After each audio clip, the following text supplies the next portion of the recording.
President Emmerson Mnangagwa of Zimbabwe has expressed shock and revulsion at the attempted assassination of former United States President Donald Trump. Achipere mushe idi Mnangagwa obanyorera tsamba aiwa achinyatso kugwadzwa nechiitiko ichi. Sabina mashoko ataugwa na idi Mnangagwa unobva subscribe like turn on the bell icon. Timina mune handa onyora vachiti in a letter dated July 16, 2024 addressed to US President Joseph Biden, Mnangagwa condemned the cowardly attack and offered his heartfelt sympathy.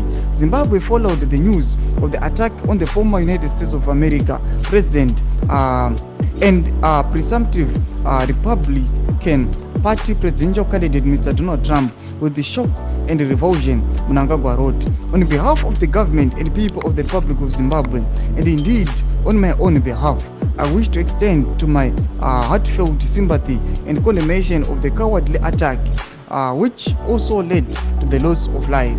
During a campaign rally in Butler on Saturday evening, former President Trump was the target of the attempted assassination. The incident occurred at around 6:10 p.m. ET, shortly after Trump had begun speaking. Doma shwatona idi Mnangagwa anachishia mawedzi ake kuna Joseph Biden achiti aiwa achishia sympathy pamusoro pe the loss of life pamwe attack assassination yanga ichida kuitwa kuna Donald Trump anova former president we-US. Tudze mafungo enyu munoti kudi pamusoro penhau iyi pinai kume section medu musaona subscribe pakulike so turn on the bell icon.